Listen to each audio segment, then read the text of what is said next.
que o luto ele está ligado diretamente ao apego, né? A gente fala da teoria do apego, que é o simples fato de o tamanho da minha saudade, da minha avalanche de emoções, ela está diretamente relacionada ao apego que eu tinha em relação àquela pessoa. Seja um apego afetivo muito próximo, né? Uma mãe que perdeu um filho, enfim, seja até uma perda ambivalente, quando a gente fala, por exemplo, meu pai estava restrito ao leito, acamado, sofreu muito, foi um processo muito longo, cansativo para os dois, quando a gente fala de um cuidado de muitos anos, mas tenho saudade igual, né? Porque a gente tem um apego e não quer que a presença física se perca. A grande questão é que a gente está falando agora de um contexto outro. A gente está vivendo o que se chama de luto coletivo, a gente está em meio a uma pandemia, onde a gente tem, além das perdas que a Denise bem pontuou no início, né? Não está se curtindo gestação da mesma forma, não está se curtindo residência da mesma forma. Eu já escutei até de colegas e até de alunos fim de relacionamento no meio disso tudo, e além de outras que o distanciamento social vem trazendo. Só que a grande questão é que a gente está vivendo uma crise de luto coletiva. Seja porque a gente tem os dados cumulativos, seja porque, de alguma forma, a gente está perdendo alguma coisa. E aí a gente tem o somatório de situações que envolvem a perda de luto. E claro, né, gente, primeira coisa, tem que falar sobre o luto. Ele é um processo individual, porque cada pessoa ela vive esse processo e o grande papel final do luto é ressignificar. Ressignificar quem foi aquela pessoa que eu perdi, ou aquelas pessoas, né? Infelizmente, a gente está falando de uma pandemia que a gente pode ter perdas sucessivas e são tanto quanto complexo. Então, ressignificar essas pessoas. E tem uma série de elementos que estão relacionados ao luto, né? Porque o luto ele é dependente realmente do contexto, né? A medicina de família adora falar de contexto. E o luto, mais do que acho que nenhuma outra situação, ele é muito dependente do contexto, porque ele depende, primeiro, do indivíduo, ele depende da pessoa. Porque o processo ele é individual, ele é uma jornada individual, ele não é linear. Até eu vou mostrar um infográfico, vou compartilhar a tela daqui a pouco para mostrar a única coisa que eu vou trazer de imagem, que é o infográfico mostrando a questão das fases do luto. Por mais que a gente tente estruturar de forma didática, ele não é linear. Então, a gente tem uma avalanche de emoções e depende, obviamente, gente, muito da cultura, do grupo social, do contexto, das crenças religiosas, que aí a Giane vai falar melhor, né, e do ambiente. Para vocês terem ideia, a própria cor do luto, né, muda conforme a cultura. Né? A cor do luto, nossa, a gente acabou adotando o preto por uma herança aí vitoriana, né, da Rainha Vitória do Reino Unido, mas o Egito, a cor do luto no Egito é amarelo, por exemplo. No Japão, na Índia, nos países orientais, o luto é branco. Então, veja que a cor, que parece algo que não tem muita importância, diz muito acerca de todo o processo. Então, a gente está vivendo um outro momento agora. Né? A gente tem mortes sucessivas, velórios, a gente está tendo uma coisa que a gente chama de luto não autorizado. Né? Um dos tipos de luto, a Jane vai falar provavelmente melhor disso, mas um dos tipos de luto que a gente está vivendo mais agora é o luto não autorizado. Quer dizer, a gente está tendo que adaptar todos os rituais de passagem, né? A gente teve que diminuir os rituais de passagem, os rituais pós-enterro, né? Não se tem missa de sétimo dia, não se tem missa de trigésimo, na cultura judaica se fala da cobertura de Matseva, não se tem, e aí a gente vai olhando dentro de cada exercício de espiritualidade, a gente não está podendo viver isso. E aí a gente tem uma coisa perigosa que é o luto não autorizado, porque o luto, gente, a gente tem ao longo do processo, que a gente fala que usualmente a gente observa ao longo de 12 meses, uma avalanche de emoções e de sensações físicas, porque a gente pode ter desde a sensação meio de incredulidade ou de entorpecimento, inclusive, que é a primeira fase que o Balbi fala, né? A gente, meio que a ficha não caiu, como a gente gosta de falar. A gente pode ter dores corporais, tem a famosa perda do apetite que a pessoa pode ter, e a pessoa tem um fenômeno chamado pining, que é o anseio da figura perdida, né? Alguém que, por exemplo, cuidou de alguém que gemia de dor, às vezes fica semanas a fio com a impressão que a pessoa eu ouvi meu pai acho que me chamando, e a pessoa correu lá no aposento e a pessoa não está. Então a pessoa tem essa avalanche de sensações físicas, né? Isso, o Paine, ele não é uma alucinação. Tem um diagnóstico diferencial bem importante aí de alucinação auditiva, tá, gente? Porque o Paine, a pessoa se dá conta, a pessoa tem o impulso de ir no aposento, de ir no local, de ter a impressão que a pessoa que faleceu chamou e a pessoa para depois. E tem toda a avalanche emocional, né, gente? Tem toda a questão aí emocional e vai desde a tristeza ao desespero. O luto, ele varia bastante por ciclo de vida, tá? É importante diferenciar. Crianças na fase pré-operacional têm um tipo de luto, né, em idade pré-escolar. Crianças em idade escolar têm um luto que jamais que se aproxima mais do luto do adulto. E aí, obviamente, o adulto acerca com luto, processo natural. E aí, gurias, eu vou pedir licença para compartilhar, então, uma imagem para poder explicar, então, as fases. E tem uma diferenciação que eu sempre faço em todas as falas acerca do luto, né? Eu sou membro da Rede Nacional de Tanatologia, que é a ciência que estuda luto, e é importante mostrar essa imagem.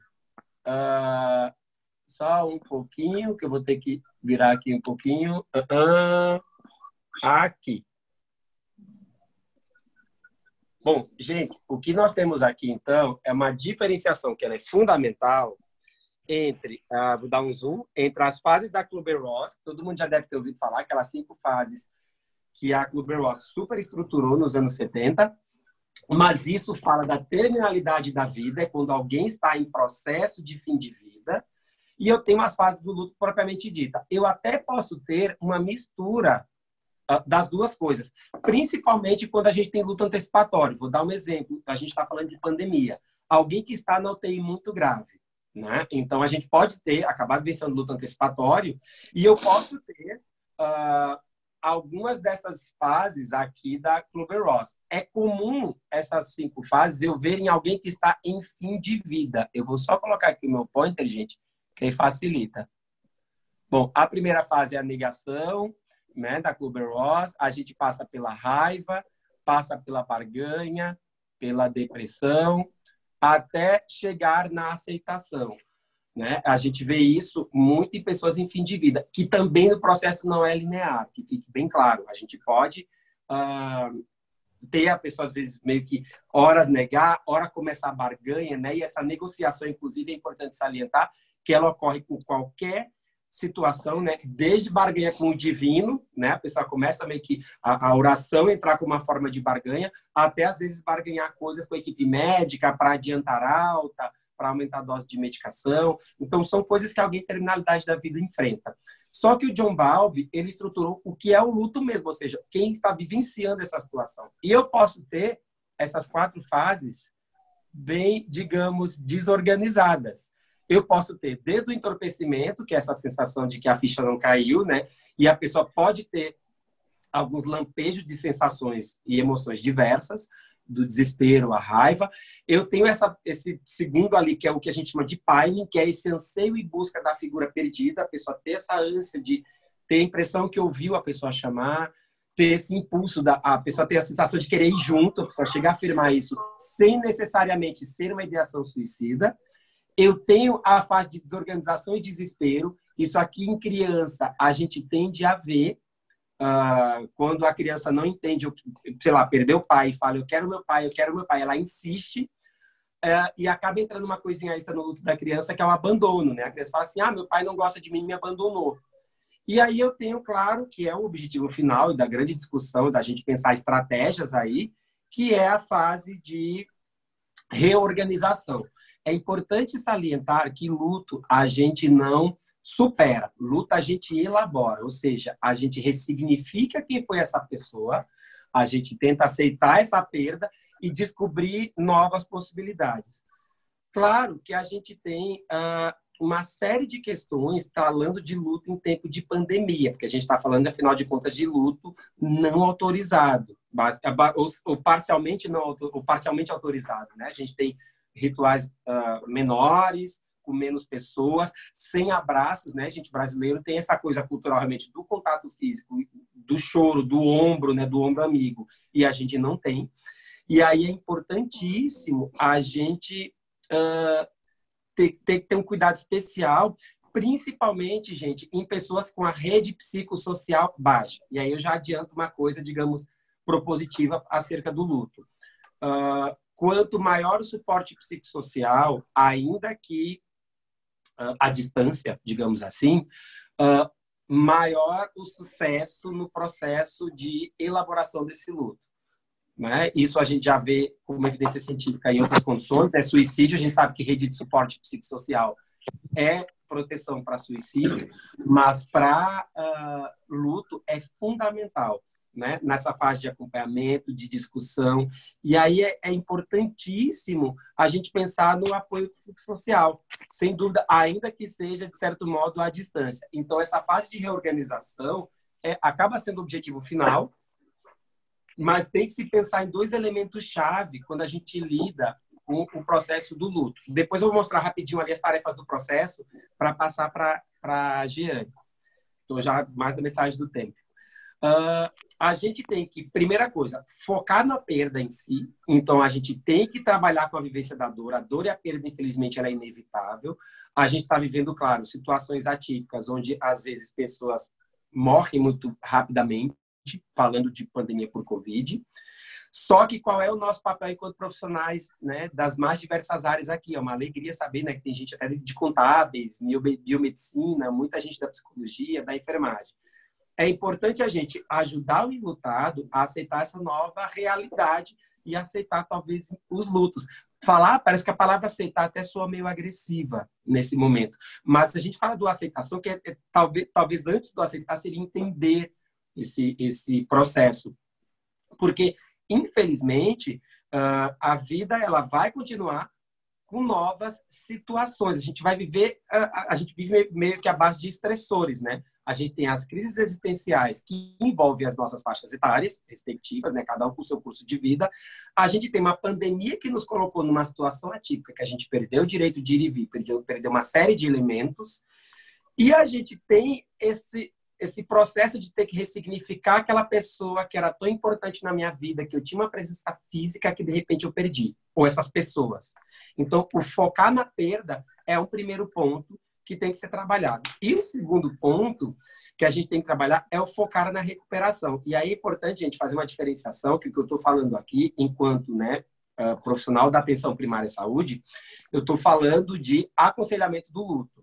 Tá? Porque existe a terapia do luto, que é algo muito específico, a psicologia, né, faz isso maravilhosamente bem, mas eu estou falando exatamente de aconselhamento do luto. Então, a gente, primeiro, foca na perda, tem que trabalhar o processo de aceitação, que nem sempre é fácil, ver em que pé estão todas essa gama de emoções e focar aí na recuperação, que é exatamente ajudar a pessoa a encontrar um novo senso de autonomia e desenvolver competências e habilidades para se reorganizar, então, acerca do luto.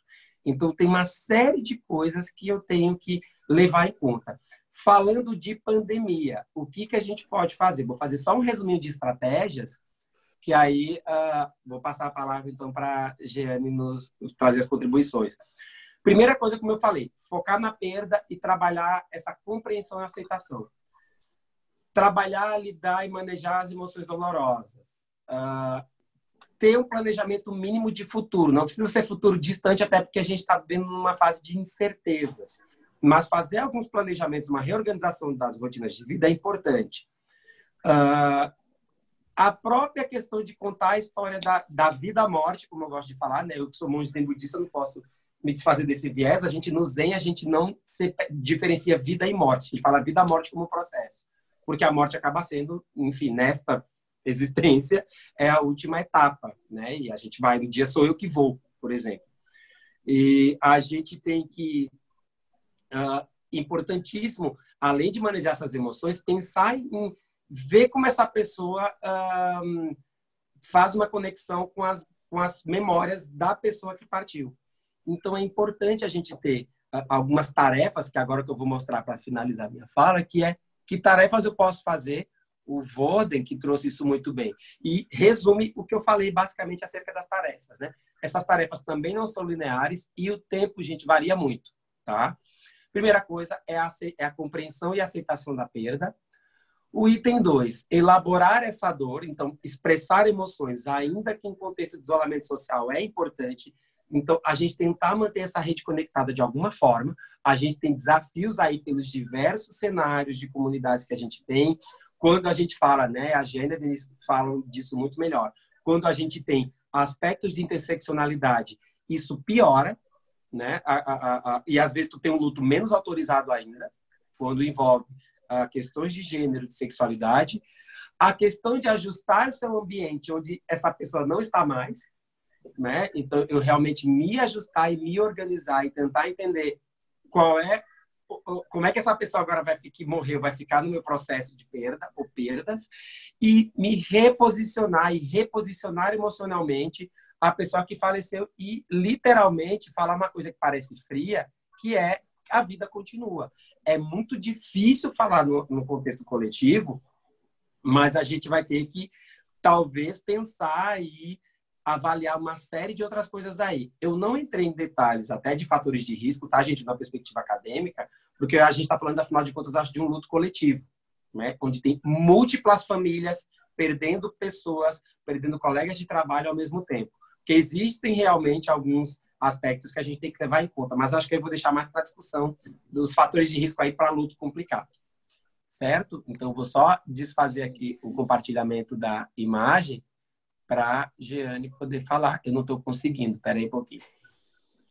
Dá, foi. Voltei, gente. Tá Desculpa. ótimo, André. Então, é muito isso. Obrigada. Obrigadíssimo. E, Jeane, tá contigo. Oi, eu não sei compartilhar. Peraí. Onde é que eu faço para compartilhar?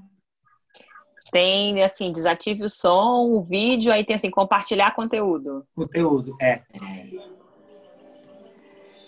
Vídeo, som... Aqui. Compartilhando a tela, não é isso? Isso. Pronto, foi? Não. Ainda não. Não. Vai. Agora foi. Tá abrindo, Jeane. Aí, tá. Legal. Aí, foi? Foi. Agora sim. Pode ter uma apresentação. Então, primeiro, gente, desculpa porque eu tô com o rosto bem em cima da câmera, é porque a pessoa não enxerga mesmo, e aí, ao invés de botar o óculos, fica assim, procurando coisa aqui. Tá ótimo, Gi, fica tranquilo. Obrigada, gente, obrigada pelo convite, né? Então, André me poupou vários minutos, né? Porque ele já trouxe vários conceitos que são importantes para a gente compreender os rituais. Eu vou só retomar algumas questões. E aí, eu tenho uma visão um pouquinho diferente da do André, porque eu vou por um outro caminho, certo? Então, assim, não existe certo e errado. Existem formas diferentes de interpretação dos fenômenos sociais, né? E aí eu vou falar, não vou entrar, a gente comunga a questão da teoria do apego. Fiquei muito feliz de você trazer, porque é uma teoria que eu amo, né? Há muitos anos eu trabalho com ela. Então, isso aqui não vai... Você já falou. Pronto. Então, como o André falou, existe um luto que a gente considera que é um luto normal, tá? Aspas grandes. É um luto que ele finaliza com essa aceitação da perda e reorganização da nossa vida, incluindo essa pessoa que faleceu, mas no lugar de morto, né? Ele não é esquecido, ele não desaparece, essa pessoa faz parte da nossa vida, mas agora ela está colocada num lugar na família, na comunidade, que é um lugar de uma memória, de uma saudade, de alguém que esteve conosco, que deixou um legado para a gente, ou então que foi uma pessoa cuja relação foi muito ruim também, né? Era uma pessoa abusiva, era uma pessoa com que a gente era obrigada a conviver, e aí eu chamo a atenção de vocês que o luto, ele não se dá apenas por pessoas que a gente gosta, né? Então, relações que são relações abusivas, que são relações violentas, relações que envolvem afetos que a gente costuma considerar como ruins, elas também provocam luto.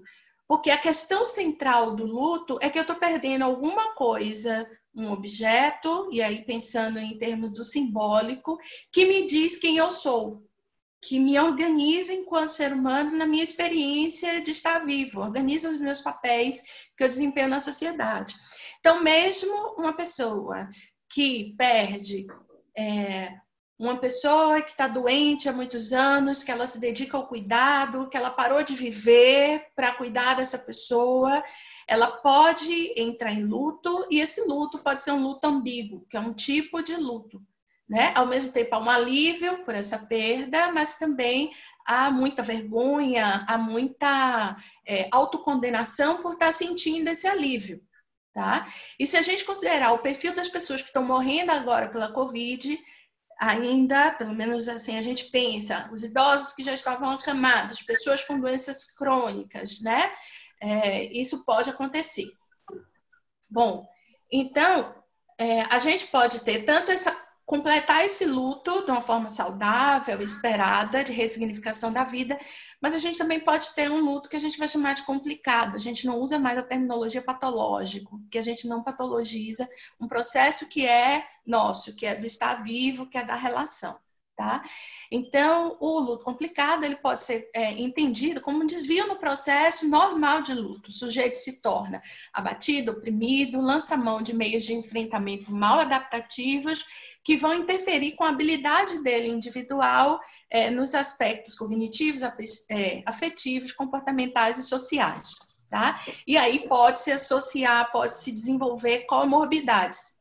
Tá? O luto complicado, ele não é por si um transtorno, mas ele pode se associar a vários outros transtornos por conta, ele pode inclusive eliciar algum tipo de transtorno por causa dessa experiência traumática, digamos, vamos chamar traumática dessa pessoa.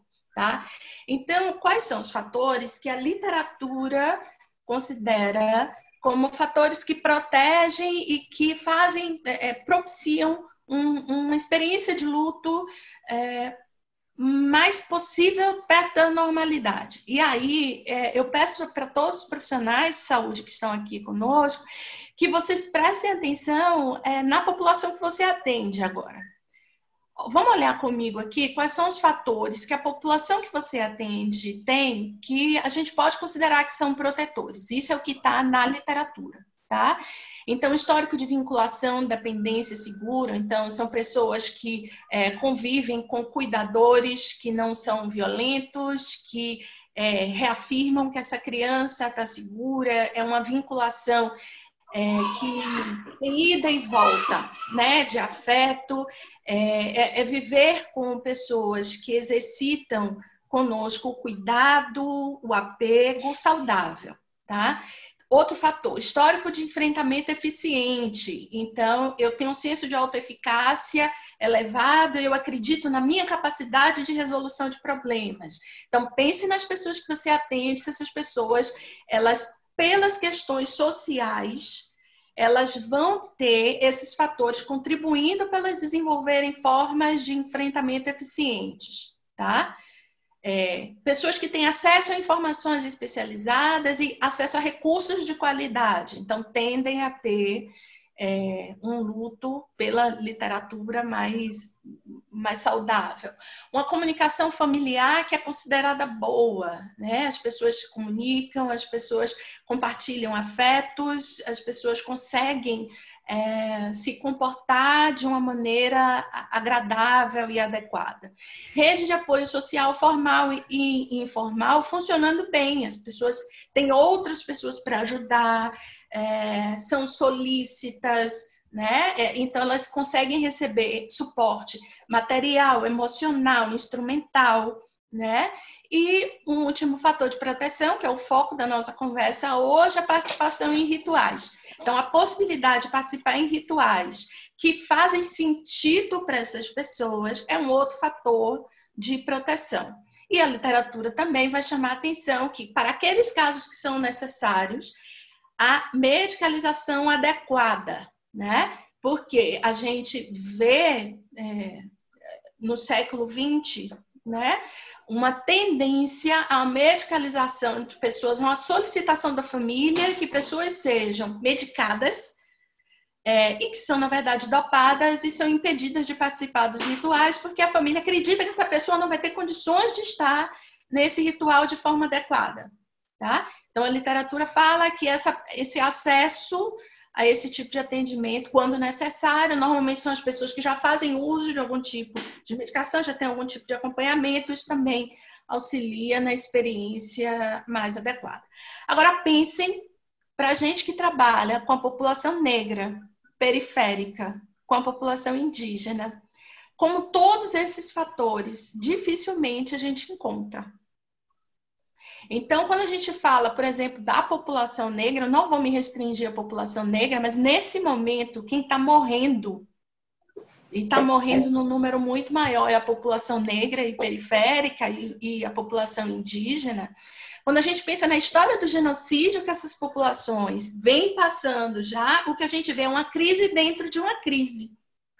Então, para além da ausência de muitos desses fatores de proteção, a gente vai ter fatores de risco, tá? Então, quais são os fatores de risco que a literatura mostra para a gente? E que afetam a população. Aí, essa aqui é a questão. Aí, André, eu queria muito falar com você também, que é para a gente fazer essa troca e esse bate-bola. Toda literatura em tanatologia produzida no Brasil é voltada para um público específico que não é a população periférica e a população pobre com a qual a gente trabalha, né? Então, é muito comum você encontrar livros que falam sobre morte e luto e que dizem assim, é raro a morte, o luto de avós por crianças e jovens. Isso pode acontecer numa população específica, eu tenho grifado, né? Há uma importação de textos estadunidenses e uma aplicação quase literal, como se eu estou aqui com ele, né? Como se os autores estivessem falando sobre nós, tá? Então, o luto na infância é muito comum na população negra. A gente perder pessoas muito cedo. Então, não dá para considerar que a literatura produzida pelo Piaget, que vai falar do conceito de irreversibilidade da morte, é desenvolvido apenas a partir de determinada idade, se ele está trabalhando com crianças na Europa de classe média da família dele, quando as nossas crianças da periferia e pretas estão perdendo seus pais, estão perdendo seus avós, estão perdendo seus amigos, estão perdendo seus primos, tá? Todos os dias. Esse já é um fator de risco considerado na literatura, mas que a literatura não fala sobre a nossa realidade, que é a realidade do público que a gente atende, tá? Então, você sobreviver a uma morte por suicídio também é considerado sobrevivente de pessoas que cometeram suicídio. Isso já é um luto que a gente considera como tendo risco. A perda repentina por morte, catástrofes. Para vocês terem ideia, a produção sobre luto, vocês vão ver, fala de tragédia no Brasil, basicamente. Queda de avião, vocês lembram da TAM e da Gol. Depois vão falar da Boate Kiss. Quase todos os textos vão se remeter a Boate Kiss. E mais, recentemente, a Brumadinho, tá? Então, a produção que fala sobre isso, no Brasil, está falando sobre esses eventos e a gente vai ter um grande evento agora que precisa se concentrar numa população que não está nos livros. Por isso, quando a gente vai ler sobre luto e rituais, parece que a gente está sempre lendo o mesmo texto. Parece que todo mundo está falando a mesma coisa e está falando a mesma coisa porque está partindo dos mesmos princípios e dos mesmos textos.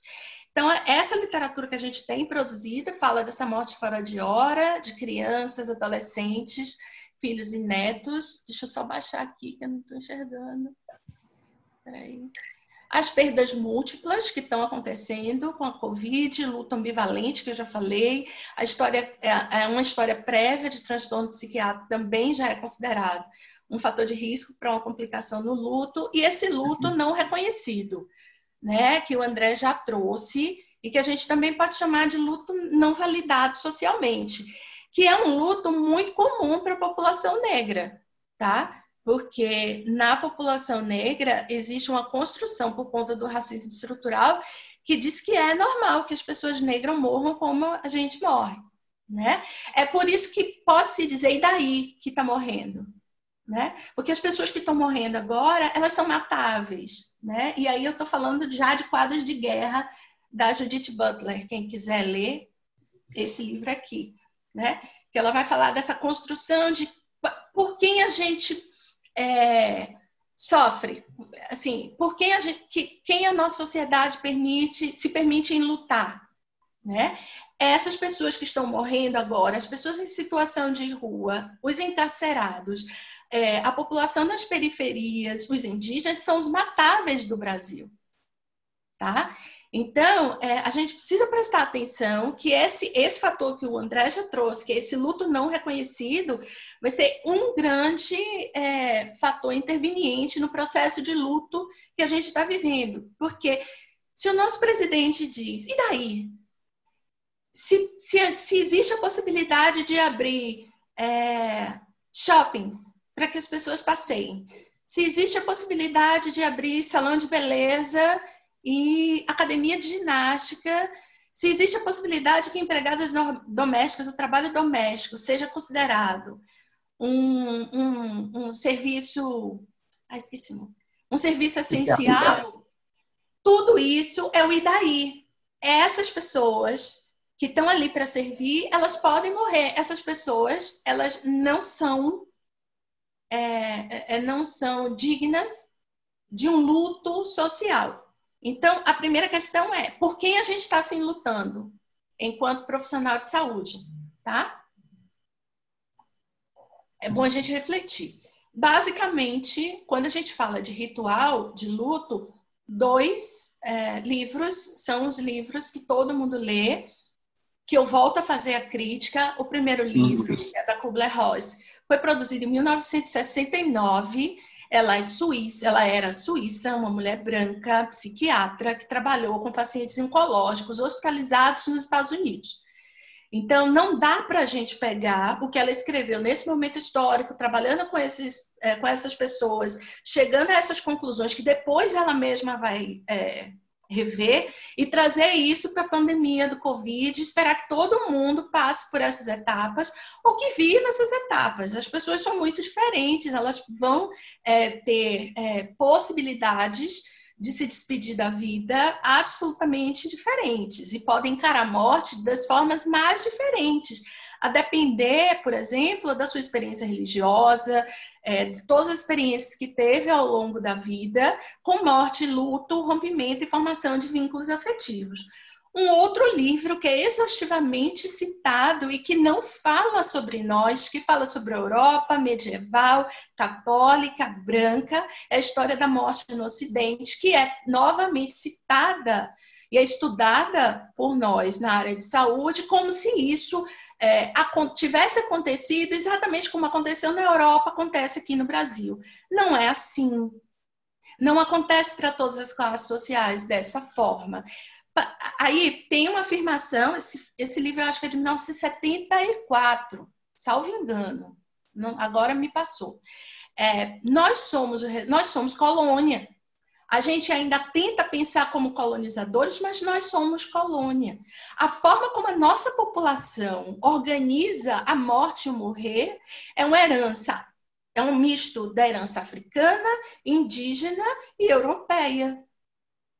A gente, na verdade, quando a gente fala assim, no pós-guerra, as pessoas se afastaram da questão da morte, passaram a negar a morte, porque as pessoas passaram a morrer apenas em hospitais, e aí essa morte passa a ser negada, velada, e ela não é vivida. Isso é para um grupo social. Isso vale para um tipo de pessoa na sociedade. A população negra e periférica vive diuturnamente tendo relação íntima com a morte. Então, quando a gente vai fazer o atendimento, a gente não pode supor que as pessoas não pensam sobre a morte. A gente não pode supor que aquilo que contam para a gente nos cursos sobre morte e luto funciona para todo mundo. Então, eu tenho aqui só um exemplo de um livro produzido no Brasil, para que a gente entenda como a morte, como a proximidade da morte, faz parte dos nossos ritos no Brasil de uma forma completamente diferente do que esses livros que eu estou mostrando aqui para vocês dizem, e aquilo que a gente geralmente ouve falar quando a gente pensa em morte e luto, inclusive nos textos, nas orientações.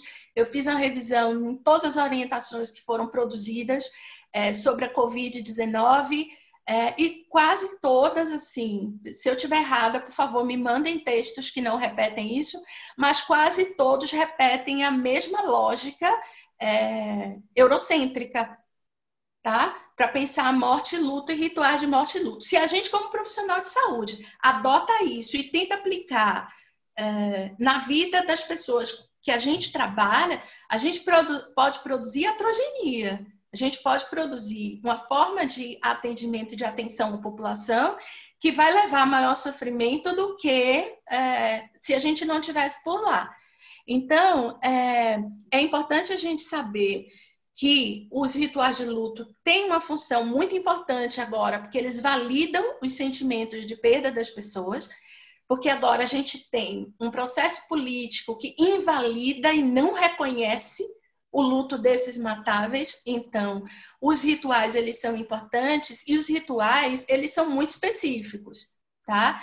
Então, pode ser que você esteja trabalhando com a população em que as pessoas dizem assim, vamos festejar fulano fazendo um paredão hoje, porque ele adorava funk, e aí a gente vai fazer uma festa em homenagem a ele, para terror dos profissionais de saúde. Tá? Mas toda a nossa orientação, e essa é uma questão, a gente como profissional de saúde tem que saber que a gente orienta as pessoas, mas a gente não pode esperar das pessoas obediência. As pessoas vão fazer rituais que façam sentido para elas, tá? Então, podemos ter rituais, por exemplo, de despedida com tiros sendo dados para o alto. As Forças Armadas fazem isso, tá? O tráfico também, né? Então, a gente vai ter que orientar, e aí lembrando, Denise, das orientações que estão lá, né? Que a gente estão lá na cartilha, né? Sobre essa manipulação da pessoa que morre em casa, sobre não tocar nas secreções, sobre não abraçar essa pessoa. A gente pode até orientar, sabendo que aquela pessoa que está morrendo não é uma pessoa doente que está morrendo, é minha mãe, é meu marido, é meu filho, minha filha, minha avó, né? Então, nessa hora, todas as nossas orientações, a depender com quem a gente está conversando, vão por água abaixo, vão ser completamente desconsideradas. E a gente, como profissional de saúde, vai ter que lidar com isso, tá? Então, os rituais ajudam esse enlutado a dar sentido e concretude à sua perda, propiciam essa reorganização que o André já falou, dos seus papéis, da sua comunidade. Para algumas religiões, garante a passagem, elas são importantes porque sem esses rituais essa pessoa não vai poder seguir o seu caminho nessa vida pós-morte, então é muito importante para essas pessoas. Então, nessa hora, vai haver negociação com a funerária, né? Como a gente chegou até a conversar no GT, vai haver todo tipo de tentativa de burlar todas as regras higiênicas e sanitárias, porque o mais importante para essa família e essa comunidade é dar a essa pessoa que faleceu a possibilidade de seguir na sua vida pós-morte da melhor forma possível, tá? Eu estou correndo, já não sei mais nem o tempo que eu tenho, porque eu estava olhando, já me perdi. Dá para concluir, dá tempo de concluir. Sempre 20 minutos é um desespero para mim, né? Então, bom, a gente tem alguns fatores complicadores na COVID. Aqui eu já estou sinalizando um livro que vocês podem... Não fala também especificamente, eu estou adequando o que está nesse livro ao nosso contexto, tá? Ao contexto das comunidades com quem a gente trabalha e que a gente atende. Mas, para mim, é um livro que já é um adianto daqueles que só repetem aqueles outros que eu falei para vocês. Então, um dos complicadores nossos na COVID é que quando não há um ritual de luto, quando não há a possibilidade dessa despedida, quando não há a materialização da morte, as pessoas podem continuar se agarrando à esperança de que as coisas vão acontecer como estavam acontecendo antes. Então, se essa pessoa está na UTI e você é médico, liga e aí já começa a dizer, olha, o quadro agravou, né? Então, você já vai chamando a atenção, olha, tá piorando. Como essa pessoa não está vendo, como essa pessoa não tem a possibilidade de materializar isso, fica muito difícil que ela, por exemplo, se permita entrar em luto antecipatório, que é um tipo de luto, né? Que é importante, que é a antecipação dessa perda, a preparação para essa perda. A gente tem uma crença disseminada no Brasil de que o luto antecipatório é como se você estivesse torcendo para a pessoa morrer, né? Então, é melhor não pensar sobre isso, porque pensar sobre a morte atrai. Eu não posso pensar sobre isso porque eu preciso ter fé que vai acontecer um milagre e essa pessoa vai se salvar, tá? Então, isso é um complicador para a gente. O sepultamento com caixão lacrado é um complicador, porque, novamente, essa pessoa não viu a rigidez do corpo, não pôde tocar e ver que está frio, não viu que não tem mais a respiração, não pôde olhar efetivamente para aquele corpo. Então, por isso que é uma fake news sobre pessoas, pedras sendo enterradas em caixões para prejudicar o presidente, tem ressonância na população. Porque já existe previamente essa necessidade de acreditar que aquilo não aconteceu de alguma forma, né? Por isso que ele vai lá e abre o caixão. Por isso que ele solicita à funerária que o enterro, embora a pessoa tenha uma suspeita de Covid, o enterro não aconteça da forma como as orientações sanitárias indicam, tá? Então, bom, a falta de rituais dificulta, por exemplo, o acerto de contas. Tá? E aí não necessariamente é uma coisa ruim. Essa despedida, dizer ao outro, olha, eu te amo apesar de tudo, né? Ou então, o que a gente vai fazer com as crianças? O que a gente vai fazer? Ou então as crianças se despedirem dos seus pais. Isso é um fator que é muito dificultador para a gente. Então, quando a gente, como profissionais de saúde, se coloca nessa discussão, a gente precisa ver que nós também temos medo e nós também estamos enlutados. E o luto desse outro pode despertar em nós as experiências e as experiências anteriores que a gente já teve, por exemplo, de perdas que não foram validadas, que não foram cuidadas da forma como deveriam ser, né? Porque a nossa formação no campo da saúde entra e vai, né? Morreu, vai. Tem que continuar atendendo.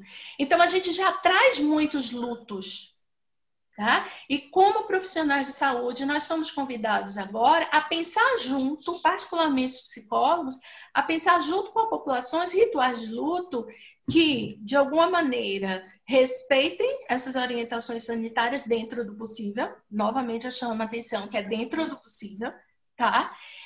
E que faça sentido para as pessoas. Novamente, tem que fazer sentido para as pessoas e não para nós. Tá? Isso é fundamental. GG, então, quais são os rituais? Temos que perguntar à família. De que forma você acha que a gente poderia homenagear essa pessoa que foi embora? Tá? Gente, isso inclusive com crianças. Né? De que forma a gente pode dar adeus para o papai e para a mamãe? Né? Então, isso a gente precisa pensar junto com as pessoas. Não existe uma fórmula nem um modelo pré-determinado. Pode ser qualquer coisa, pode ser ouvir uma música que essa pessoa gostava muito, pode ser um brinde a essa pessoa, pode ser uma teleconferência na família para que todos rezem, ou orem, ou façam alguma coisa que lembre essa pessoa, tá? Uma outra questão que a gente vai ter que lidar a rigidez cognitiva que está aí dada pela negação da pandemia, essa postura anticientífica também, que às vezes gera muita raiva na gente enquanto profissional de saúde, e que nessa hora a gente vai ter que suspender esse julgamento e ajudar mesmo essa pessoa que foi negligente com a sua própria saúde e com a saúde da família, a gente vai ter que suspender julgamento e vai ter que construir com essa pessoa essa possibilidade de fazer as pazes com a sociedade, consigo mesma, porque aí agora, por que eu fiz isso, né? Por que eu fui, não é uma gripezinha, então por que eu não ouvi, por que eu matei minha avó, por exemplo, tá? A gente vai ter que lidar, por exemplo, com a discordância entre as crenças do falecido e família. Então, se esse falecido é de candomblé, por exemplo, e essa família é evangélica. E aí você tem uma família de santo dessa família que morreu que precisa fazer determinados rituais, porque a família de santo ela é diretamente afetada por essa pessoa que faleceu. E a família impede. Então, a gente também é convidada a entrar nessa negociação. A gente tem que lidar com estigma, porque muitas famílias não querem reconhecer que a morte foi por Covid, porque elas são acusadas nas comunidades de terem levado morte para a comunidade. E, assim, já estou finalizando, nós temos uma questão ética de não repetir os equívocos do sanitarismo, querendo tomar o lugar das crenças religiosas das pessoas, dizendo às pessoas exatamente como elas devem agir nessa hora, isso aqui eu já falei, e por fim, trabalhar junto com lideranças religiosas e famílias, tá? E aí precisa que a gente tenha flexibilidade. Encerrando, duas iniciativas chegaram para mim, que eu achei muito interessantes, que é a construção de memoriais virtuais. Como a gente está numa pandemia, como são milhares de pessoas morrendo e como há uma negação de mortes, existirem memoriais que juntem, né, e que deem significado a essa quantidade enorme de pessoas que estão morrendo, é uma estratégia muito, muito importante. Então, eu cito aqui o Projeto Santinho, que é acho que, salvo engano, 2 psicanalistas. Então, como é o processo? Essa família manda uma foto da pessoa que morreu ou um objeto que era significativo para essa pessoa e elas produzem um santinho, né? Com essa foto e fazem e dão esse espaço para o luto coletivo, reconhecimento desse luto, é um convite coletivo de lembrança dessa pessoa que faleceu. E um outro memorial que eu achei também muito interessante é o inumeráveis.com.br, que é essa segunda figura que está aqui, em que são milhares de nomes e uma curta referência sobre quem foi essa pessoa, né? Então, é uma necessidade de dar voz e um lugar a esses mortos, tá? Então, é isso. Provavelmente eu passei do tempo e peço já desculpas, humildemente. Não, mas tem problema nenhum, já fica tranquila.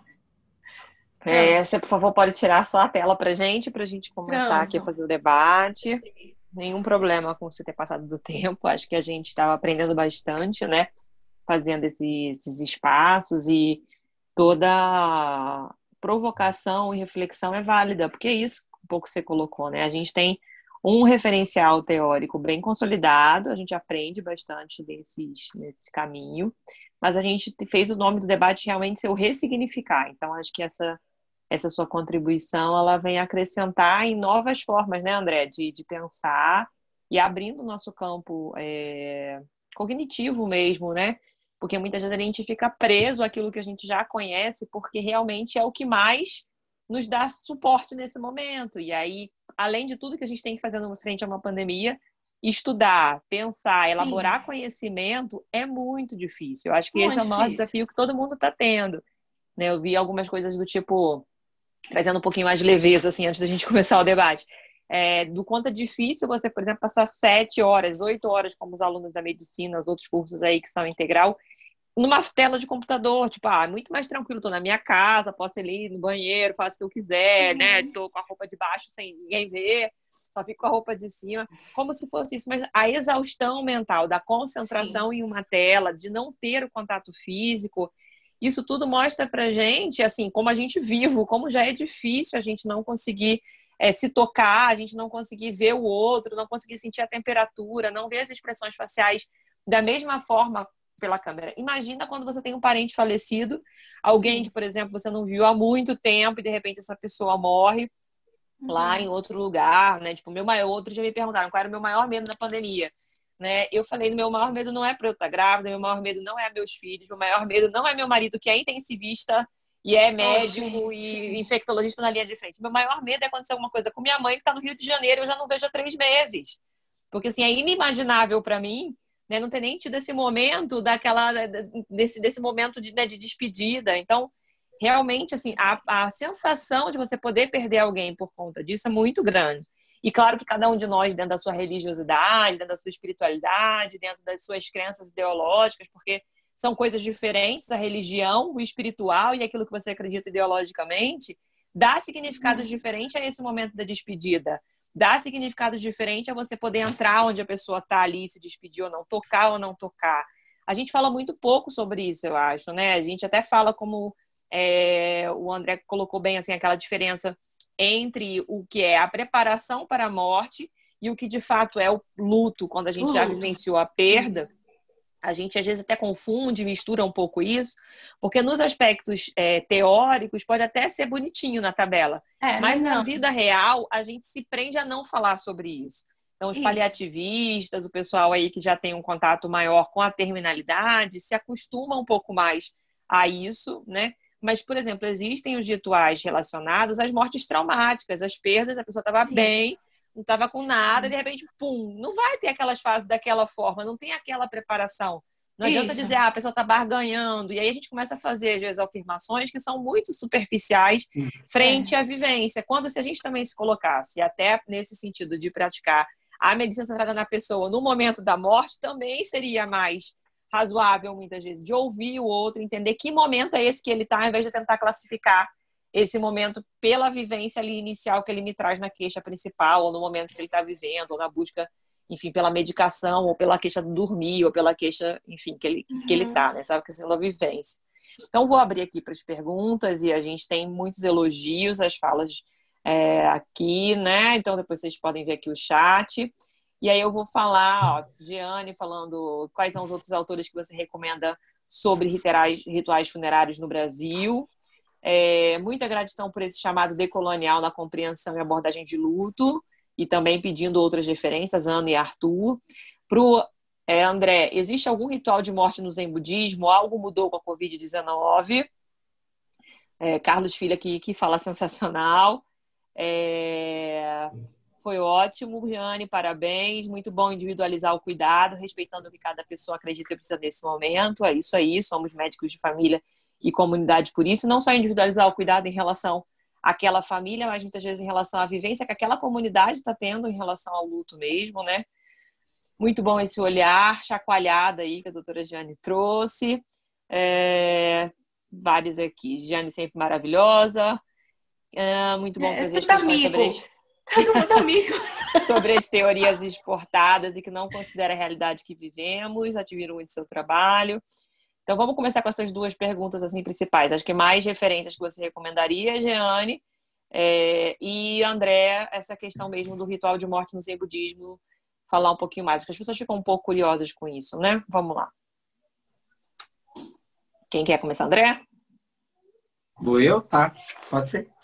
Tá bem. Bom, uma coisa, antes de falar um pouquinho do Zen budismo, acho que é importante só reforçar aquilo que eu falei no início, né? O luto, acima de tudo, ele é individual e ele não é nada linear, né? A gente até tenta trazer etapas, mas de uma forma para talvez tentar entender um pouco algumas coisas que a gente vê, mas bem como a Denise falou, categorizar é perigoso, porque o processo é isso. Ele é individual e ele não é nada linear. E a palavra contexto, eu trago de novo, ela é muito importante. E aí muito do que a Jeane trouxe, né? O contexto cultural, social, étnico-racial, ele é importantíssimo para levar em conta.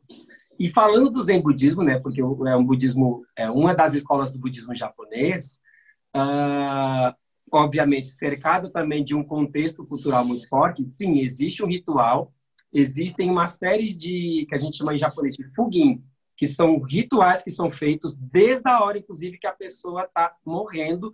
Claro que eu estou falando aí de uma morte de uma pessoa de idade, fora de contexto de pandemia. Em pandemia, a gente segue tendo isso, tentando se adequar dentro do possível, bem como a moderadora, né, Denise e a Jane trouxeram, tentando se adequar e se ajustar às questões sanitárias, mas a gente sabe que algumas coisas é aquilo, né? O meu momento, é o meu processo, é o meu apego em relação àquela pessoa, é aquela pessoa que tinha papel na minha existência, que não está mais ali e eu preciso, enfim, elaborar esse momento. Então, existe uma adequação, existe uma série de rituais que são feitos, são foguins, a gente começa se chama de Irindiu Foguim, que é um ritual desde a hora de morrer até o funeral, e no luto em si, que depois que eu tive todo o ritual de enterro, a gente reza por 49 dias. A gente fala que 7 semanas tem, digamos, o total, no budismo, desgarramento da essência da pessoa em relação ao corpo. Então, a gente reza por 49 dias, mas aí no Zen, na verdade, o foco é muito mais para as pessoas que estão do que para quem partiu em si, né? Porque o foco no Zen é o aqui e agora, a gente fala muito do aqui e agora. Então, o foco é muito para a pessoa que ficou, para todas essas pessoas que estão com essa gama de sentimentos e muitas delas exatamente com o luto ou não vivido, não vivenciado, parcialmente vivenciado diante de toda a pandemia. Então, sim, tiveram adequações, né? A sede do Zen Budismo fica no Japão, né? A Shumucho, que a gente chama, eles organizaram aí algumas diretrizes, digamos assim, mas, obviamente, respeitando a singularidade de cada país. Mas a gente tem isso, a gente tem uma série de coisas que são feitas no budismo e até 49 dias, né, depois que a pessoa faleceu, a gente segue rezando e tem alguns serviços memoriais que a gente faz, inclusive, há cerca de 1 ano, 3 anos, tem alguns números que são simbólicos no Zen. Então, a gente chega a rezar até quase 50 anos de morte da pessoa. Então, mesmo que não seja eu que esteja aqui, quem segue no local, né, de descendentes aí do Zen, segue fazendo esse exercício. Certo. Giane? Oi, eu olha, a questão é a indicação de literatura, né? A gente tem um problemão na área de saúde. Sim. Muito real. Estou concordando demais contigo, muito real. A gente tem um problemão na área de saúde, que é sair dessa literatura hegemônica. E aí, a gente vai precisar lançar mão de livros de história e antropologia. Para a gente pensar os rituais em contexto, a gente precisa considerar as crenças dessa família, desse grupo que a gente está acompanhando, e as crenças da comunidade. Porque as pessoas estão vinculadas com a sua comunidade. Até pessoas que não são muito sociáveis, essa não sociabilidade, ou uma sociabilidade violenta, é uma forma de sociabilidade. Tá? Então, a gente precisa conhecer esses sobreviventes, essa família que está sobrevivendo e essa comunidade. Então, se você está atendendo uma comunidade que tem na sua origem indígenas, ou é uma comunidade indígena, você precisa saber quais são as crenças deste povo, para você tentar mediar a construção de rituais que façam sentido para essas pessoas. Se você está lidando com a população negra do Rio de Janeiro, a população negra do Rio de Janeiro é diferente da população negra da Bahia. Embora a gente se encontre numa série de eventos históricos e o principal dele é a escravização. Então, se você está atendendo a comunidade negra em qualquer lugar no Brasil, você precisa conhecer, e aí eu sei que nesse momento é difícil a gente estudar, a gente nunca vai ter tempo para estudar, a gente vai ter que arranjar tempo para estudar e conhecer essa comunidade, como foi que ela nasceu, né? Qual a relação que essa comunidade tem com a escravização? Porque percebam, uma das questões da escravização, e aí eu estou citando a Bell Hooks, é que nós, negros, aprendemos com o sofrimento a não entrar em contato com ele. Então, a escravização, a tortura, as torturas que nós vivemos em outras gerações, eu não estou aqui discutindo transmissão genética de comportamento. Não é sobre isso que eu estou falando. Eu estou falando sobre padrões comportamentais que a gente aprende na convivência com pessoas que foram de outras gerações. Então, eu convivi com minha avó, que nasceu em 1920. Então, eu aprendi coisas sobre estar viva e como lidar com o meu sofrimento que remetem à vida dela quando ela estava na infância. Ela me ensinou essas coisas. Então, a gente precisa conhecer essa população com a qual a gente lida. Vocês não vão encontrar nenhum livro dizendo assim, é para fazer ritual desse jeito. A gente vai sempre, né, eu e o André, a gente vai sempre ficar dizendo assim, precisa conhecer gente, precisa perguntar às pessoas o que faz sentido, precisa dar significado e validar o que para essa pessoa faz sentido. Pode não fazer sentido nenhum para você como profissional, mas não importa, tem que fazer sentido para essa pessoa que você está atendendo. Eu indico esse livro aqui, é o Livro da Saúde das Mulheres Negras, Nossos Passos Vêm de Longe. Não é um livro recente, eu acho que vai espelhar aí para vocês. Tem um capítulo que eu tô quase pensando em fazer uma live só para falar sobre ele, que ele é assim, falando da perda. Hoje estou mal, espero que você entenda. Embora a autora seja uma mulher negra estadunidense, ela fala de questões que são comuns à população negra fora de África, que foi escravizada e que passou pela colonização, que é esse aprendizado de não validar o nosso próprio sofrimento, porque a gente tem medo ao validar isso, a gente perdeu o controle, né? Por conta de muitos séculos de tortura, de vários tipos de violência, e por conta da convivência cotidiana com a morte. Então, se a gente evita pensar no sofrimento da morte, é porque se a gente for pensar em todas as mortes que nós, pessoas negras, principalmente da periferia, temos cotidianamente, a gente não vai conseguir viver. Então, se você trabalha com uma comunidade que é predominantemente pessoas negras e pobres, você precisa entender dessas coisas. Então, esse texto é um texto interessante porque ela vai falando como ela foi perdendo pessoas da família dela por diferentes causas, por negligência em atendimento, por assassinato, certo? Por polícia, suicídio. Então, ela vai contando como ela tem múltiplas perdas num período muito curto de tempo e como isso tem relação com ser negro num contexto racista, tá? Então, quando a gente for pensar os rituais, a gente também precisa pensar nisso. O que faz sentido para essa população? É festejar com funk?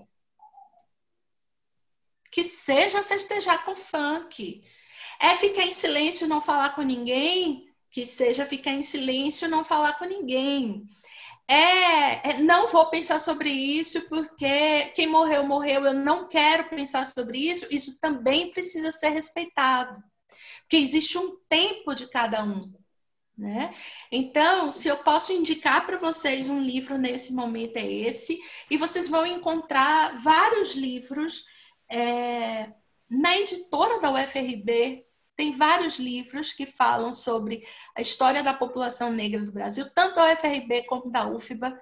Tem vários livros na UFRB, todos são gratuitos, são disponibilizados, eu acho que quase todos são gratuitos, e dá para você baixar o PDF, que fala sobre essa história de como as pessoas... A Boa Morte, né?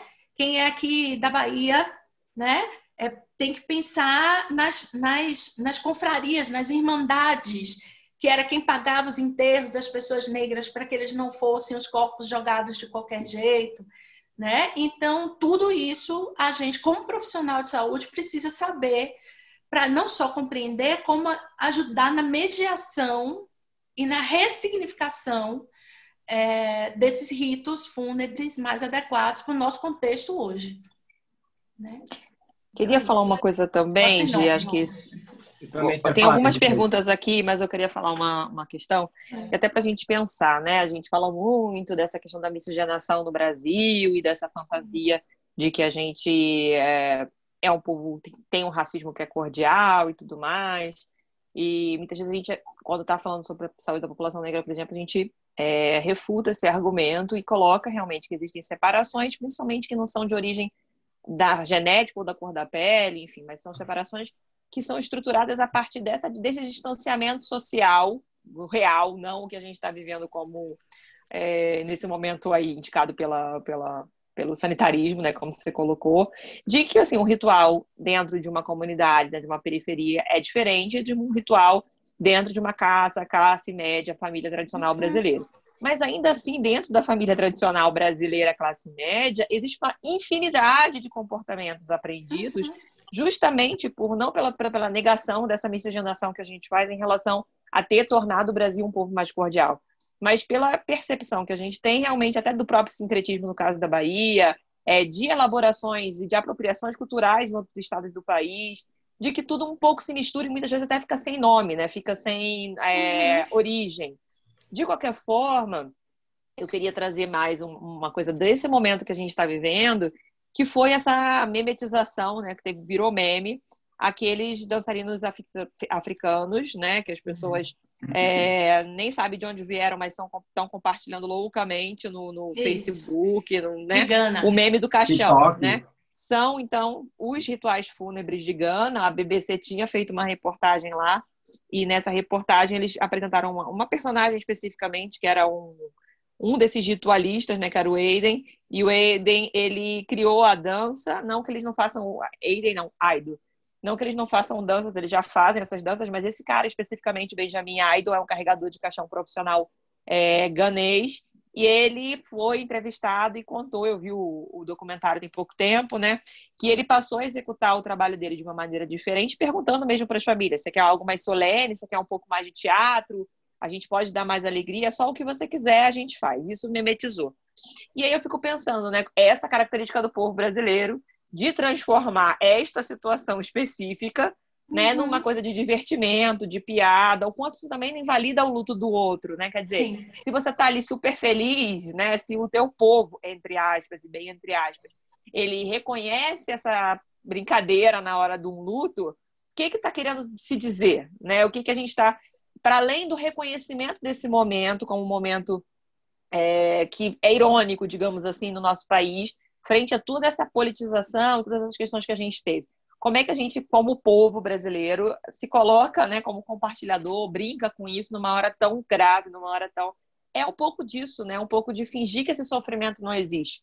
E se, por um lado, a população afrodescendente ela lida com essa perspectiva de transformar o sofrimento numa coisa que seja possível passar por ele, porque se você só vive sofrendo, além dos castigos corporais, além de todo o desespero que você tem, você fica psicologicamente afetado o tempo todo, o quanto esse racismo cordial também se traduz nisso. Se traduz numa forma de diminuir o sofrimento do outro até neste momento. Então, assim, não, eles se divertem, veja, né? Tipo, tá rolando lá o pancadão na favela, tá tudo bem, tipo, morreu mais um, mas isso é isso, tá pulando no esgoto e não tem nada, né? Isso também eu acho que é um reflexo do nosso racismo cordial, em relação a achar que está tudo bem transformar isso numa grande festa no final de tudo.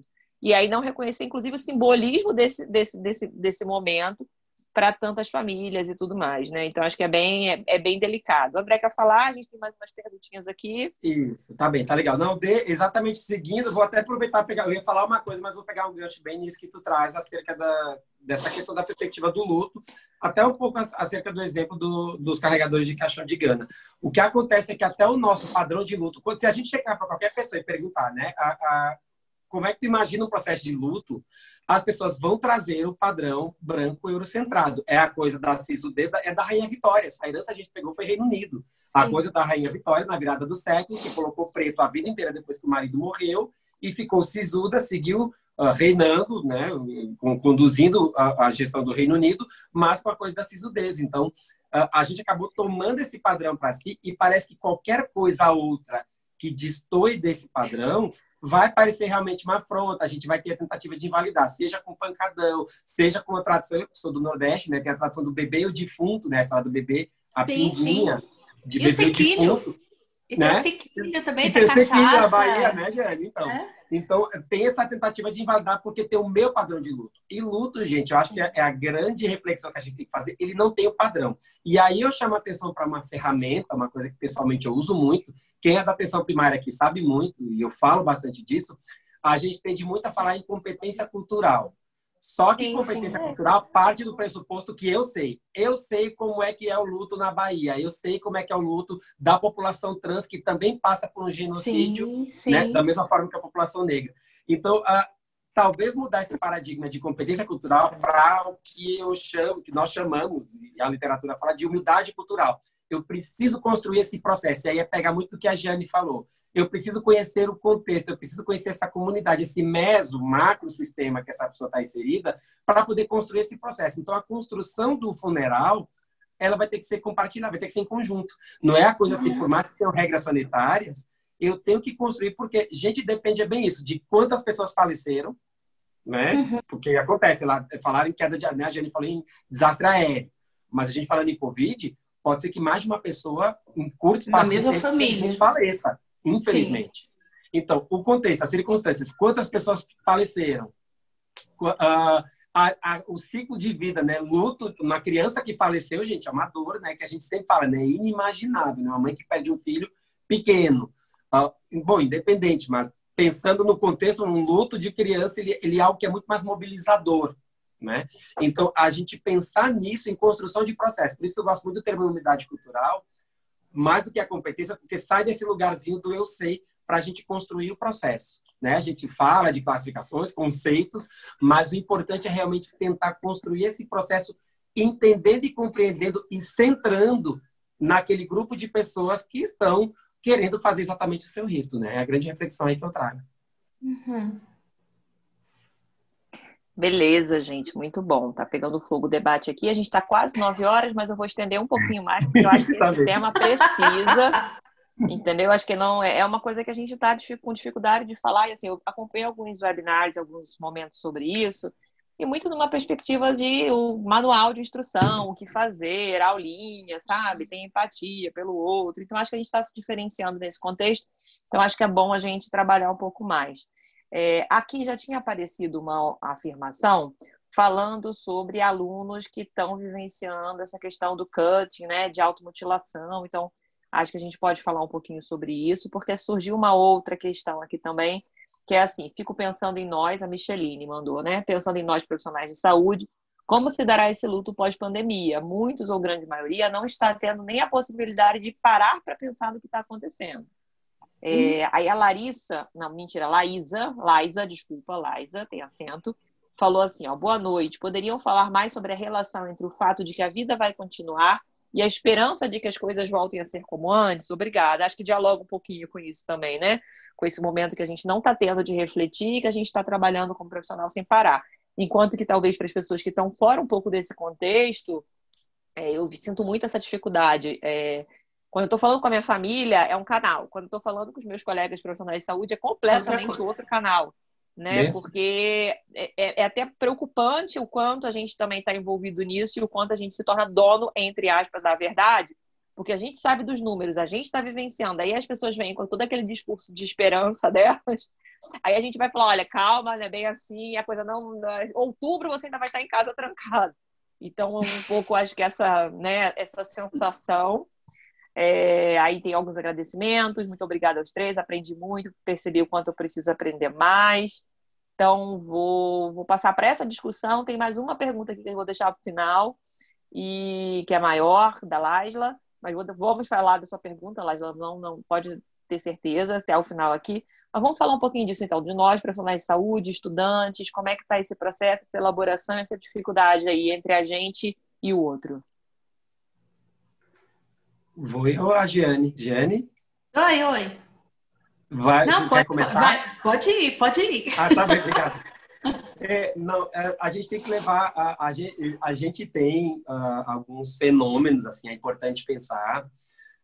Eu vou trazer mais algumas reflexões. Eu vou jogar palavrinhas-chave, tá, gente? Talvez, conforme o tempo, a gente possa aprofundar o debate. Mas, assim, a gente está vivendo 2 tipos de confinamento, né? Que eu digo. A gente tem o confinamento absoluto e o confinamento relativo. Né? E o confinamento relativo que eu falo é exatamente isso da gente estar literalmente no olho do furacão, sem poder sentar para discutir, sem poder refletir as vivências, as emoções, o medo. Então, a gente tem um fenômeno que a psicologia acho que fala bem, né, gente? Que é a história eles chamam de cabin fever, que é a história da febre do confinamento, Mas isso, claro, a gente está falando de algo físico, alguém que está recluso no ambiente, tem uma explosão de sensações muito semelhantes à claustrofobia, a reação claustrofóbica extrema.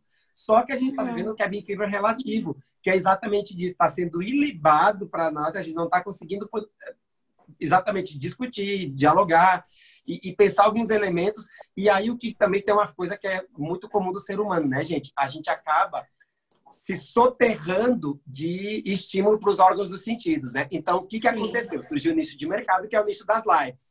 Então, aí, tela, tudo bem. A gente está usando uma tela agora como mecanismo para conversarmos, né?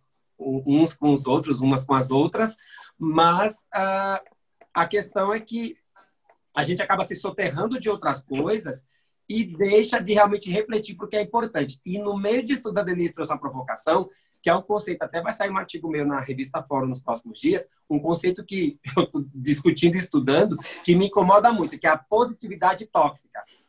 Porque fica muito essa coisa. Eu já escutei um absurdo do tipo, o Covid é um presente. Gente, é um presente para a gente se ressignificar. Gente, pera lá. Não é um Covid-se, hashtag Covid. É Covid, Covid-se, pode ser. Não, peraí, a gente tem que pensar assim, eu até posso usar esse momento, é um momento preocupante, para a gente tentar repensar, ressignificar, e a gente está fazendo isso através de um debate, através de telas, através de grupos de trabalho, para ter uma oportunidade de poder pensar exatamente o normal, né, que foi uma pergunta que a Denise fez, né, acerca do normal. Será que a gente via normal antes?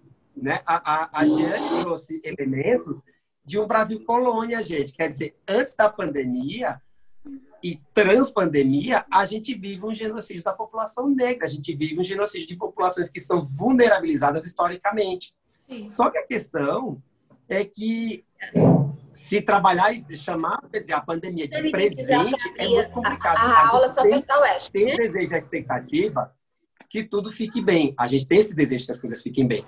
Mas que mecanismos a gente vai usar para poder querer que as coisas fiquem bem na medida do possível, né? Então, aí é uma discussão que a gente tem que fazer. Mas chamar isso de presente, vou emanar coisa boa, e até evitar de falar, eu até posso evitar de falar com determinadas pessoas, porque tem pessoas realmente que sofrem. Eu tenho uma amiga minha, né, que está reclusa com um filho em casa, e ela falou, eu não queria falar contigo sobre a pandemia, porque eu sei que tu lida com isso no dia a dia, eu queria saber como é que tu tá, ela queria falar de outras coisas. E aí a gente centra na pessoa, né? Nós médicos de família temos essa coisa da medicina centrada na pessoa, a gente centra a conversa, né? A gente aborda conforme a pessoa. E aí, Denise, eu acho que entra um pouco essa coisa do canal. Canal com o profissional é uma coisa, canal com a nossa família é outra. Então a gente pode até adequar e centrar nessa pessoa. Mas ficar nisso, assim, quase, como eu gosto de falar, fingir demência e dizer, não, o Covid é um presente, vai ficar tudo bem, vamos emanar gratidão. Gente, menos, né? A gente está falando de uma realidade dura e a Jeane trouxe uma realidade duplamente dura, né? Que a gente tem uma pandemia envolvendo comunidades periféricas e uma pandemia envolvendo população negra, né? Eu até trouxe exemplo de população trans. Então, a gente tem pessoas que são vulnerabilizadas historicamente que sofrem tudo isso. Então, assim, o complexo, a questão da discussão do ritual até e do enfrentamento da realidade, ele acaba sendo até mais complexo de fazer quando a gente pensa nessas pessoas, né? Então, cuidado com a positividade tóxica, assim, né? A gente não pode achar que tudo vai ficar bem, porque a gente tem que fazer uma discussão de uma realidade que, bom, está aí posta e a gente tem que lidar, inclusive, com os nossos próprios sentimentos. Falei demais, desculpem. A gente vai ficar aqui um ano falando. Vai lá, Gi, quer falar daquilo que eu estava falando, então, das perguntas aqui do... Deixa eu ver o chat. Daquelas perguntas que a gente estava falando mesmo, dos profissionais de saúde, como lidar com esse momento pandemia, pós-pandemia, expectativa, realidade. Você tem trabalhado aí com os profissionais, né? Tem feito alguns atendimentos de pessoas e você já deu uma aula até para os residentes. Quem quiser, gente, a gente bota o link aqui. Não sei se Mara tá por aí no nosso bate-papo. Tem o link de uma aula que a Jeane deu para residência, né? Da UFRB. Ou foi para residência, não sei, de Salvador, né? Foi da UFRB foi de medicina da UFRB. De família como da UFRB. Então, se Mara puder botar esse link, também tá uma aula fantástica, aprendi muito lá. Mas se você puder dar uma palhinha pra gente só sobre essa questão, luto profissionais e assim, né? a gente está perdendo muita coisa mesmo no nosso trabalho, Sim. né? Nossos pacientes, às vezes colegas de trabalho. E a expectativa e a realidade nesse momento é diferente. Porque a expectativa é todo mundo vestido de capa de super-herói. Os primeiros dias aqui no Brasil até rolou, né? Um bate-palma na varanda. Depois, ó, amiga, a gente foi esquecido mesmo. Acabou. O negócio agora é assim, ó. Aí. Vocês são os ridículos, entendeu? Façam o trabalho de vocês e botem a gente. A culpa é de vocês que não estão dando hidroxicloroquina para todo mundo. Exatamente. Não pode ser assim, entendeu? São muitos conflitos, né? Os profissionais entre si mesmo, muitos colegas se autoprescrevendo, colega que não quis ir para o pronto-socorro e acabou perdendo a vida, colega que, né, perdeu outro colega ali, porque, né, enfim, uma infinidade de situações. Máscara, mas acho que a gente precisa falar. Outro dia eu vi no próprio grupo de trabalho de ensinagem, né, um colega que é professor de alunos falou que de primeiro ano e de medicina. E a galera falando assim, tipo, eles entram super animados com essa perspectiva de faculdade, né, motivados. E aí as atividades EAD e esse curso que não desenrola, que virou à distância, tira o tesão da galera. Né? Então são muitas nuances, mas queria que a Gê falasse um pouquinho aí pra gente. Uma palhinha, gente, aula mesmo completa, e vocês vão pegar aí o link que a Mara vai colocar pra gente. Pronto. Já tá lá. Olha só. Gente, a gente vai ficar em luto por muito tempo. Porque quando acabar o pico da pandemia, a gente ainda vai ter uma recessão mundial que vai durar aí alguns anos. Certo? Então, assim, a gente está agora lidando com a morte física pelo adoecimento, mas a gente vai lidar daqui a pouco com a morte física pela miséria, tá? Então, essa youtuber, né, que o André lembrou aí, assim, ela é a materialização do conceito de branquitude, né? Para quem não conhece, que não está inteirado, branquitude fala de uma orientação da sociedade para um tipo de pessoa, que na nossa sociedade é uma pessoa branca, que serve como uma norma e é detentora de poder. Então, ela, na verdade, ela personaliza o que a gente chama de privilégio branco. Então, ela e a família dela trouxeram, olha só que privilégio, poder disseminar uma pandemia num país, aqui na Bahia, no interior da Bahia, e num país sem ser julgada por isso. Inclusive, fazer esse textinho agradecendo ao Covid e aumentar o número de seguidores, né? A mesma pessoa que faz um casamento no qual ela começa a disseminar o vírus porque não teve o cuidado de se manter em quarentena quando volta de uma viagem do exterior. Né? Então, o André chama atenção para isso e a gente precisa ver em que nível a nossa sociedade está. Tá? Então, a gente está enlutado agora, vai continuar enlutado por um bom tempo. Esse anticientificismo e esse esquecer dos profissionais de saúde fala de uma forma de negação também. Então, é uma forma de negar a pandemia, é uma forma de negar-se a assumir responsabilidade pelos seus próprios comportamentos. Então, você joga para os profissionais de saúde assim, vocês estão inventando coisas e depois que adoece, você não teve competência suficiente para cuidar de mim, você não me deu, cloroquina. Cloroquina. A cloroquina, você não me deu o remédio para verme. Então, assim, alguém precisa ser culpabilizado por alguma coisa e certamente daqui a algum tempo vão ser os profissionais de saúde, tá? Porque você precisa manejar essa irresponsabilidade pelo que está acontecendo. Então, assim, uma coisa que eu sempre falo para os profissionais é que assim, você precisa ter seus ritos. Você precisa reconhecer o seu sofrimento e você precisa de um tempo. Ai, Jeane, você precisa criar esse tempo. Tá? Tempo a gente nunca vai ter. Então, você precisa criar um tempo para se proteger, para fazer algo que te dê prazer, para chorar o que você tiver que chorar, para lembrar das pessoas que você perdeu. Para homenagear essas pessoas que você perdeu, para reconhecer que você fez o melhor que você podia fazer, né, nessa situação. E se lamber mesmo, assim, sabe? Se cuidar, se proteger de alguma forma. Porque se você entra... Gente, a gente está passando por uma mortandade. Quando uma pessoa chega para mim e diz assim, GG, eu tô com medo, eu também. Eu já falei isso, assim, estamos todos. Reconhecer o medo nos torna mais fortes e mais hábeis para lidar com ele. É mais fácil você lidar com a sua ansiedade e é mais fácil você lidar com o seu medo de morrer quando você dá o sentido para ele. Não, agora eu preciso parar e eu preciso cuidar de mim por um tempo e eu preciso me proteger dessas formas. Encontre os seus rituais.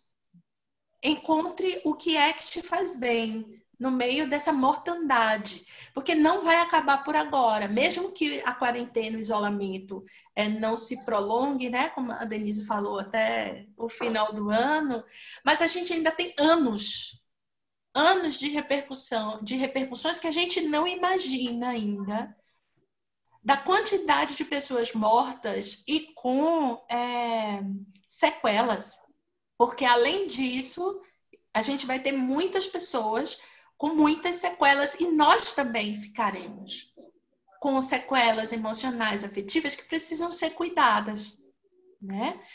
Então assim, médico também precisa de psicólogo, psicólogo também precisa de psicólogo, todo mundo precisa de todo mundo, né? Negar esse seu sofrimento vai ser muito ruim. Eu não sei se eu entendi direito, mas tinha, Denise, tinha alguma coisa sobre automutilação dos estudantes, é isso? Isso, uma professora aqui está relatando que alguns estudantes nesses momentos de perda estão tendo mais cutting, mais automutilação. Sim, sim. Porque a automutilação tem uma função. E qual é normalmente a função que é relatada pelas pessoas que se automutilam? É transformar essa dor psíquica, esse afeto com o qual essa pessoa não consegue lidar, em algo físico. Né? Ao mesmo tempo, tem pessoas que dizem assim, não, quando eu me corto, eu sinto que eu estou viva, porque é uma sensação de despersonalização e de vazio existencial que consegue ser manejada pela dor, né? Então, quanto mais a gente fecha os olhos para isso, pior fica. A melhor forma, eu não sei como a instituição está vendo isso, mas é chamar esses estudantes, é conversar, é fazer uma escuta, é saber o que está acontecendo, é pensar outras formas dessa pessoa se sentir viva, de fazer sentido para ela estar viva, né? Então, assim, cada caso, obviamente, vai ser um caso, mas é bom chamar esses estudantes para conversar, né? E fazer uma avaliação e ver qual é a função desse comportamento de automutilação para eles. Né? A questão da vida vai continuar e tudo vai ficar bem. Olha, gente, psicólogo bom, ele não é, assim, muito positivo. A gente... Quem convive com psicólogo... A sinceridade. Já vai dizendo assim, não, as coisas não vão ficar bem, muito possivelmente, e a gente vai aprender como lidar com esse não ficar bem. Obviamente, como o André chamou a atenção, tem pessoas que não têm condições de lidar, assim, vão falar com você assim, ai, mas tudo vai ficar bem, né? Ela não tem condições de lidar com você, profissional de saúde, e assim, claro que não. Ela não tem condições de lidar com isso. Mas esse claro que não pode ser dito de uma forma... falam que eu tenho uma voz de bebê, né? Então pode ser falado com uma voz de bebê, de uma forma mais gentil, né? Relativizando, aproximando mais com a realidade. E ao mesmo tempo que você vai aproximando com a realidade, você vai pensando em estratégias de enfrentamento daquilo que a pessoa tem medo. Porque o que é a negação, gente? Eu não sei lidar com o medo que eu estou sentindo, com a ansiedade que eu tenho. Então, eu nego a realidade. Eu não vejo, eu não é aquela música, né? Mantendo as aparências, negando as evidências, né? Então, eu vivo assim, que é para eu não falar sobre morte, sobre as minhas perdas. Cada pessoa vai ter o seu tempo e a gente, como profissional de saúde, vai falando, aproximando com a realidade, ao mesmo tempo oferecendo algo que traga conforto, que mostre essa pessoa que ela tem competência, que ela tem capacidade, que ela tem uma rede de apoio que pode sustentá-la nesses momentos mais difíceis. Ela não precisa negar a realidade. Ela tem condições, claro que a gente também precisa dar condições a essa pessoa, seja por orientações específicas, seja viabilizando cuidado na comunidade a essa pessoa, né? Não é meritocracia, não é ela crê nisso, então ela vai conseguir. Não, a gente faz com que o entorno dessa pessoa dê esse suporte efetivo para ela. Né? Então, é assim, aproximando com a realidade e oferecendo a essa pessoa modos de enfrentamento, desenvolvendo com ela modos de enfrentamento para que ela possa lidar com essa realidade. Mas não vai ficar nada bem mesmo, não, viu? Durante alguns anos ainda. Sabe, tá rolando um movimento muito bonito aqui, não sei se vocês estão vendo no chat, mas vários profissionais falando sobre o medo, né? Falando assim, eu sinto medo, eu tenho mais medo do contágio de pessoas que eu amo do que o contágio das pessoas, do que o meu próprio contágio. Estamos todos com medo. Excelente live, muito obrigada. Falando sobre a dificuldade de não ter os atendimentos de psicologia nos hospitais, de como isso falta, né? E atendimento de psicologia da universidade, desse caso aqui de CUT, foi acionado e os alunos estão sendo atendidos online, mas acho que, né, é sempre um ponto importante aí a gente pensar. O colégio dos meus filhos também fez isso, né? Disponibilizou para as crianças, principalmente aquelas que não estavam conseguindo assistir às aulas, não estavam querendo assistir às aulas, estavam com um comportamento diferente, um pouco disso, né? E eu percebi, assim, que isso foi mobilizador de vários pais, assim, de pensar que realmente as crianças precisavam de uma escuta. A gente está lançando também alguns vídeos aí sobre a criança e a Covid. Então, a gente tem uma série de 3 videozinhos curtos de 4 minutinhos que foi gravado essa semana por uma médica de família e comunidade. Vai estar nas nossas redes sociais falando um pouco sobre isso também. E o quanto é importante, né? Botar as crianças para desenhar, para falar, para elaborar um pouco isso. Não precisa necessariamente estar no psicólogo. Mas a gente está aberto como pais e mães e cuidadores a fazer esse canal de comunicação com eles, porque eles também estão sofrendo de um jeito diferente do nosso, mas estão. Então, gente, são 9h15, eu vou fazer a última pergunta aqui, porque eu acho que tem uma galera querendo jantar, fazendo tudo. Então, infelizmente, as outras perguntas que rolarem a partir de agora não vão entrar para aqui, mas eu tinha prometido para a Elaisla que essa pergunta eu ia colocar e vai ser a nossa última, já nosso encerramento, tá bem? Então, assim, Giane, como você falou da população negra, que está mais morrendo devido à Covid, diante dessa questão de luto e novas formas de enfrentamento, de que forma podemos romper ou ao menos problematizar e levar informações a públicos privilegiados? E com a lógica perversa que impõe a culpa sobre os infectados devido às condições das desigualdades, como, por exemplo, as pessoas que precisam se aglomerar nas filas dos bancos, ou as pessoas que em casa precisam dividir um cômodo para toda a família, e não é possível fazer o distanciamento social, bem como de outras pessoas que nem têm acesso a água encanada, isso acaba virando uma questão individualizada e não uma questão coletiva, né? Então, queria que a Jane falasse um pouquinho disso. Acho que, né, vou te recomendar também, Laisla, a gente está fazendo o upload do nosso podcast do Guia de Orientações a Populações Carentes, né, faveladas e periféricas, que a gente lançou a 2ª edição na semana passada. Depois você dá uma olhadinha também no nosso canal, vai estar lá, já está disponível o vídeo, aí se você quiser ouvir como podcast vai estar disponível também, a gente fala bastante sobre isso. Com essa última pergunta para encerrar, depois, né, Jane já pode falar e se despedir, depois o André se despede e a gente encerra aqui. Tá bom, meus amores? Muito obrigada pela audiência, tá muito legal. A live vai ficar salva, assim, Letícia, em várias formas. Assim, a gente espera tanto fazer no YouTube, que aí as pessoas veem também os slides, quanto nesse novo canal que a gente está fazendo, que é o SBMFC Cast, né, o nosso novo podcast. E Dani, desculpa, mas não vai dar tempo de responder sobre técnicas de terapia de aceitação e compromisso. Fica para a próxima, Jane. Fica para a próxima. Pronto. Então, como falar com pessoas privilegiadas e convencê-las de que não há uma responsabilidade individual, mas que a sociedade trabalha para que essa população acabe sendo assassinada. Essa é uma pergunta impossível de se responder, porque se você conseguir convencer essas pessoas disso que você está querendo, né, a gente acaba com a sociedade de classes. Então, assim, essas pessoas, elas negam o genocídio da população negra e elas negam o genocídio da população indígena para se manter nos seus lugares de privilégio. Ai, gente, aconteceu alguma coisa. Tá aparecendo aqui. Você compartilhou sua tela, pessoal. Não é minha, não. Não é minha, não. Né, não? Ô, Ana, me ajuda aqui. Não é minha também. Acho que é de alguém chamado Roberto, pelo que eu vi, é isso?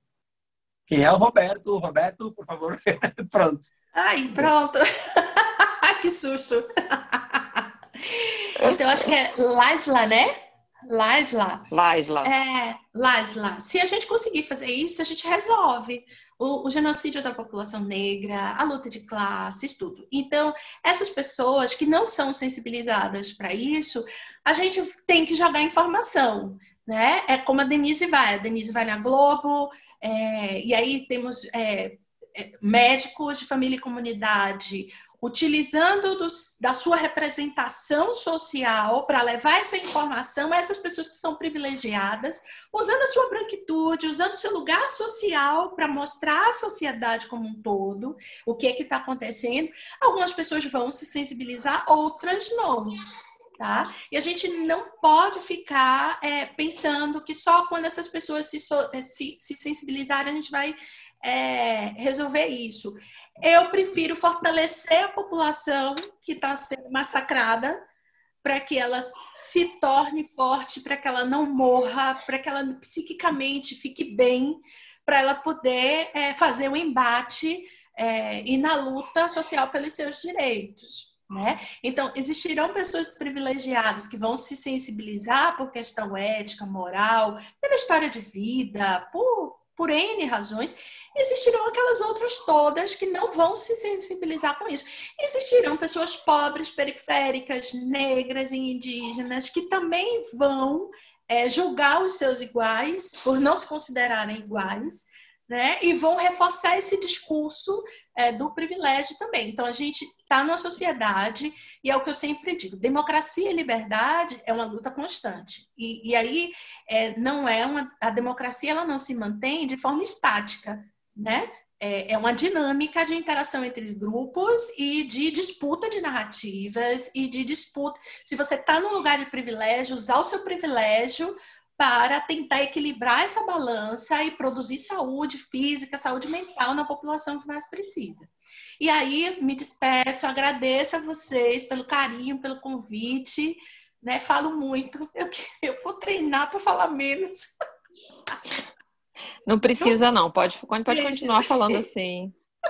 Beijo para vocês. Curtam lá a página. Tem muitas dessas coisas que eu falo. Estão lá na página. Tem muita indicação. Tem indicação de psicólogo atendendo online também. Então, vão lá, curtam e fiquem à vontade. Beijo. Beijo, André. Obrigada pela parceria. Beijo, Denise. Obrigada.